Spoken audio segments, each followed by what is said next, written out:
everyone. Thank you for being here. I'm very excited today because I have the wonderful Alison Williamson here from Fiducian, and I want to um, share with you all her incredible skills that she has. And she's going to give us a very interesting talk about financial planning as it relates to small business. So, Alison is a fully qualified senior financial planning with over 3 decades of experience, so a ton of wisdom. She specializes in life risk. She's an accredited estate planning strategist, a self-managed super fund specialist. She deals with cash flow and debt management. And her superpower is her ability to focus on strategy, how to get the best outcome from whatever it is that you want to achieve. She will find the best way structurally to make that happen. And when Alison is not working with finances, she is at home with her beautiful partner, David. She has 3 adult children. David also has 3 adult children, so it's a bit of a Brady Bunch. And she loves traveling. Every year, her and David go to Italy. It's always like, Alison's gone 3 months Mhm. before she comes back. And she speaks conversational Italian. She also is fluent in French from living in Belgium. She loves gardening, collecting wine. She's a foodie. She loves Pilates and going out with her friends and family. So, a very full life you lead, Alison, Mhm. when you're not helping us with our finances. So, I have a wonderful presentation here from you. So, let's dive into it. So, the topic is about financial planning for business owners. So, fire away. So, just before I start talking, thank you very much, Sonia. Before I start talking, I just want to put my disclaimer up there, and we have to do that legally because I'm obviously talking about a lot of really important factors, and it's exceptionally important that you seek advice and don't just go off the basis of some of the things that I've been saying sort of here today. So, Sonia, if you wouldn't mind going to the next slide. So today the topic is about small business and long-term financial security. And I'm very much a believer of when you start a business, you have to think about the exit strategy straight away. What are you trying to achieve in both the short, the medium, and the long term? And then fundamentally an exit strategy. Because succession planning is extremely important. And it changes many of the decisions that you make throughout the period of time that you're running the business, who you're training, the people you employ, how you manage your books, because it should lead you up to a point where you get a smooth transition, and that's where you get the value in the business. So also, by doing this, it helps you to evaluate together with other professionals your business's value and its growth potential, which is, of course, very important. Thank you, Sonia. Now, particularly following the budget on Tuesday night, tax is a very important factor that is very much on our minds at the moment. And so what I'm going to talk about is a little bit of some of the successful exit strategies for small business. So, as I've said here, the key is that earning more doesn't necessarily mean keeping more if you have no tax efficiency, because it just means that you're going to be paying more tax. But planning a successful exit means not leaving it until the last moment. And tax, as you can see with that leaky bucket, really erodes personal wealth, not just in terms of a small business, in terms of property, as we've seen with the budget, in terms of money being held in cash, in terms of, pretty much every aspect of our life. It involves planning on one way or another. Thanks, Sonia. Now, this is one of my favorite exit strategies. This is very, very simplified, and there's 4 other different strategies that can be applicable. But my favorite one is when you have built up a business for a period of 15 years and you sell your business after the age of 55. There is no capital gains tax. Even post the budget, there's still no capital gains tax. And it affords you the ability to place up to 1.865 million into super and then convert it to a tax-free pension income stream. Now, it really doesn't get any better than that because you've built up your position, ensured you've got the value, you've sold it, no tax, get it into super, tax-free income stream. It is the most efficient structure that you could possibly have. Thank you, Sonia. And in relation to retirement, and this is a really important one. So we've got, the aspect of the succession plan and exit of the business, and that's one thing, but you have to be able to put that in context to what is it that you're trying to achieve overall, not just in relation to the business. As I said here, retirement can be a dirty word because it does imply that somebody's stopping and they're no longer viable. And it's really not about that. It's about when you have and achieve financial independence, because once you've got to that point, the decision to retire is entirely up to you. You don't have to work. That's the criteria there. The danger can be, especially when running your own business, it happens in an employed situation as well, that your whole validity, your whole identity gets wrapped up in what you do as opposed to who you are as a person. And that's a very dangerous thing to be. So, because all of a sudden, when you do decide to fully retire, you start to question and have this unknown factor as who in fact you are as a person, separate to who you were as a part of the business. So there's very much a parallel between when you're running a small business, planning for the business, planning the exit strategy, but also planning how that translates to you beyond the business.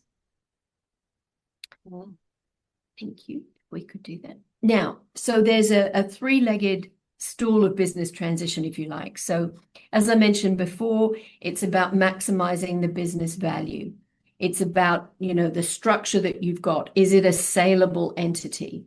Is there a sale multiple that can be sold?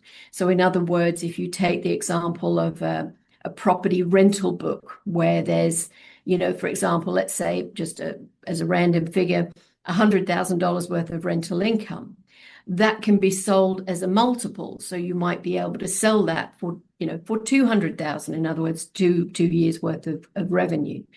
So this is where it's really important to have some kind of structure that can be sold, because when you have that, that's when you have a business.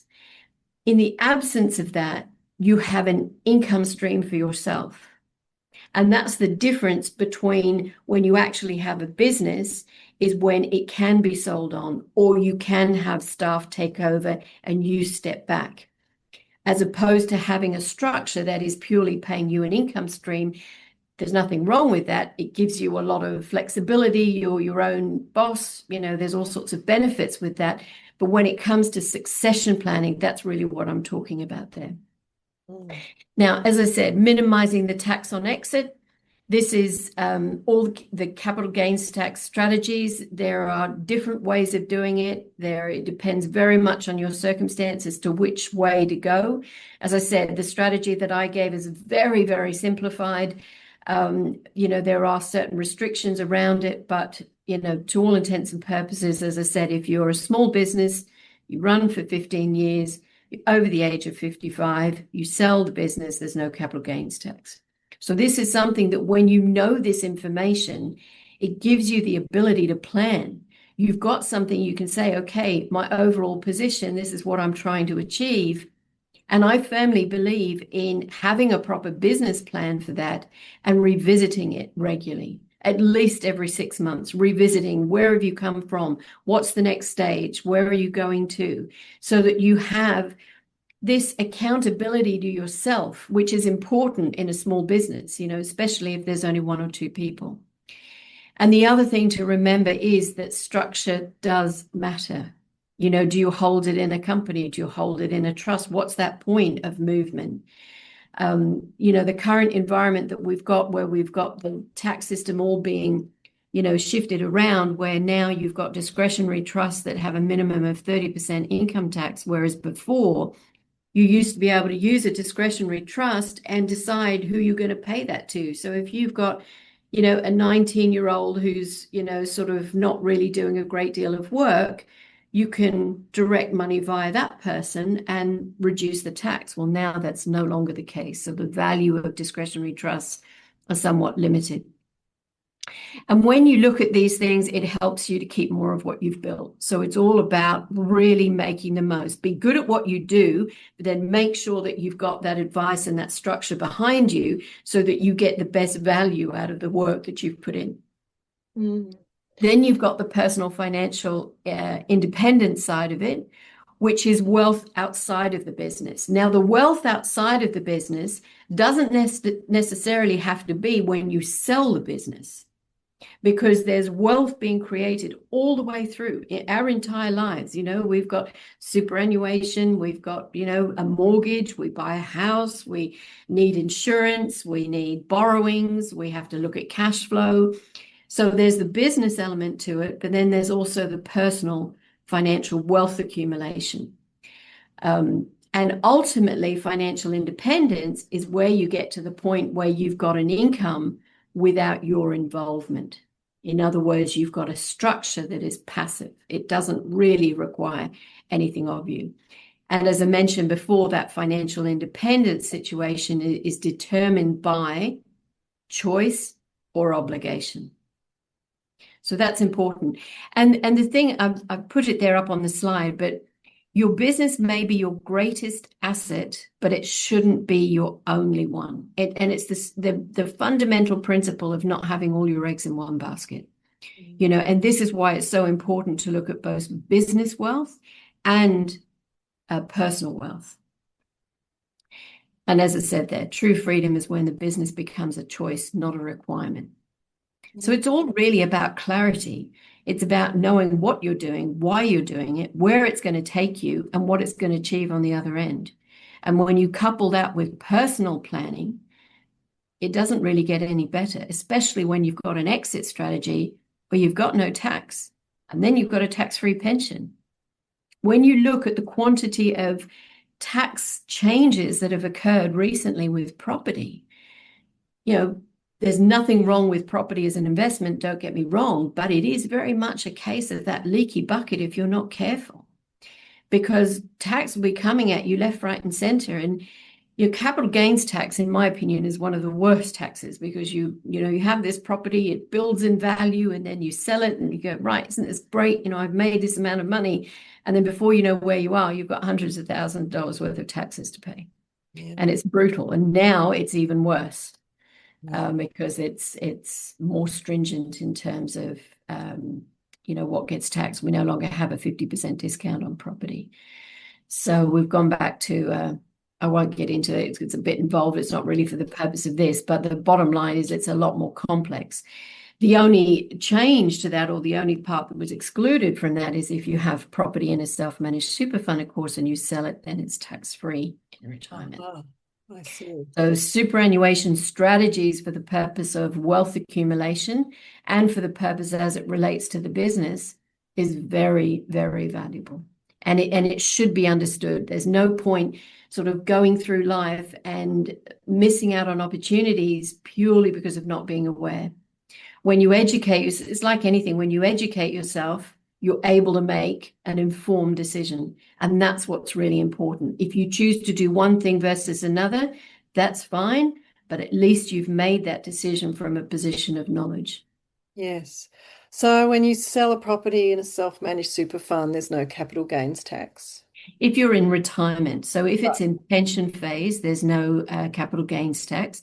If it's still in accumulation phase, there's only a 10% capital gains tax. So it's vastly different from outside of the environment of superannuation. There's no comparison. Right. Yeah. And so this is essentially the people that I look after. So anybody really buying a house, I do a lot of work with divorcees, and that's sort of a fairly obvious situation. You've got two people who are splitting assets, trying to restructure themselves, refine their whole, new goals and objectives, and Do I buy a home? Do I have a mortgage? Do I, and what assets do I take from the settlement? Anybody approaching retirement is obviously a very important one. If you're downsizing a home, that opens up certain strategies. Superannuation, everybody has questions and concerns. It's very much a sort of an unknown space, and it's a complex space. Any concerns about debt, tax, wills, estate planning? Those are the sort of people that I really look after. And I have an holistic approach. So because I've obviously been doing this for quite some time, as Sonya mentioned, I'm across the whole gamut of what is involved with the different sectors of financial planning and being able to specialize in a number of them. Wonderful. So if anyone is especially like if you're a mortgage broker, an accountant, a family lawyer, buyer's agent, estate lawyer, funeral directors, these are wonderful referral partners for Alison. And if you are looking to manage the exit from your business into a successful retirement, then Alison is the person to speak to. So, Alison, I have a question. You were saying, with a small business owner where they are the figurehead of the business.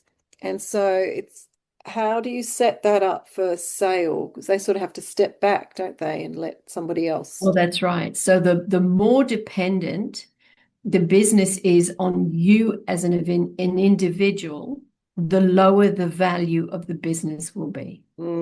Because you've got key person risk. Because you're the face of it. So, and this is where it's so important about planning way before when you start the business, because you've got to build whatever your model is, you've got to build that model to a saleable position. And this is where, when I was saying that it impacts who you hire, who you train, and gradually working that scenario to having people who can do what you do and maybe take a step back.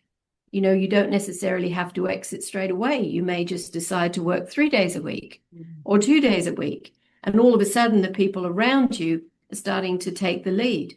Now you've got a business where you can sell, because somebody can buy that business and it will continue functioning as normal. If you're the only figurehead and you're not there, what are you selling? Yeah. That's the thing that's important. And so, what does someone where it is a small business, and because I also hear that a lot of businesses don't sell. I heard the statistic for businesses that sell actually is quite low. Is that correct? Look, it may well be, because there's a lot of businesses where the factor that they're selling is goodwill. Well, goodwill is subjective, completely subjective. And so it's not really viable. A lot of people, when they're looking to buy a business, they're looking to buy a sustainable income stream. They're looking to buy a foundation that has growth to it that they can do something with. Well, if you're the complete face of the business and you are the brand, the likelihood of retaining those clients becomes less and less. Whereas if there's a team of you, you've spread that risk. So you're not the only figurehead. And do you have any sort of data on, like service-based businesses that how sellable they are? Look, service-based businesses are quite saleable. So if you take, for example, a property management company, so they would have a book, as I mentioned before, you've got a book where people are paying rent and you're managing it. So you've got a multiple there. It's a formula. Each industry or profession has a different formula that applies, and your accountant can assist you with that, certainly. If, for example, you're an accountant, the same thing. You've got a number of clients, you've got a book, and typically, I think with an accountant, it's about 1 year to 2 years. I think it's around about the same for a property manager. You've got others, like in the financial planning business, for example, it can be up to about 3.5 times. So that's something really, and this is where I mentioned about working on the books. This is where you work with your accountant and say, what can I do to increase the value of the business? They know the formulas that are pretty much acceptable. Hmm. And that's where positioning yourself, because succession planning is not a short-term thing. That Mm. should be done over the life of the business. What you don't want is to get within 2 to 3 years of wanting to sort of leave the business to then start thinking about it, because it's a lot to be able to do in 2 years. You may not have done the strategies of building up the people within the business, to be part of that brand. And the other thing is you may find people who are already in the business want to buy. Now, the value there is there's an element of goodwill that comes into it because they know the clients know them, obviously, they are part of that brand and they're familiar. So when all of a sudden you're taken out of the picture or your involvement is reduced, it's really not going to change things. And there you've got value. Mm. So the training of the staff and building and providing that as an option and something to aspire to, again, that's something, you should take a long period of time to do, because the more you retain staff in the business, the more likelihood that they're going to want to stay there even in your absence, and therefore potentially buy you out of that business. Yeah, it reminds me of that saying, that the right time to plant a tree was yesterday, but the next best time is today. It's a bit like that with this planning. It needs very considered thought and needs to be done very Yeah. deliberately. And so it's like, I think often people start a business and get caught up in the day-to-day running of it, and then years have gone by and they haven't planned any of this succession and exit planning. And look, that doesn't even just apply to small business. It applies to people generally. We get so caught up in our lives. There's multiple things that can, take our attention. And, with work, even in an employed situation, we get so focused on the day to day, running the budget and the cash flow and the mortgages and the kids and the sports and work and all of this, that we don't take a step back and look back at ourselves and go, right, what is it actually I'm trying to achieve, both the short, medium, and long term? Because I see quite a number of clients who would come to me 5 years before retirement. Well, I'm pretty good at what I do, but I can't walk on water. I can only work with what I've got. So, the sooner that you do something about it, the easier it is, the more strategies that are open to you, the more efficiency you get along the way. It's a massive, massive difference, and applies really across the board. Yeah. Wow. Sage advice. Thank you, Alison. So I hope No everyone problem. will watching this will be like rush to book this appointment with you. It's like we've got to get on with this if they haven't already done that. Yeah, look, I'm happy to have a chat. It's there's no obligation. If you want to just see what it's about or have some questions, I'm more than happy to have a quick chat. Awesome. Well, thank you so much for your time today and sharing your wisdom. And No problem. it's going to benefit a lot of people. So thank you. Thanks, Sonia. Thank you.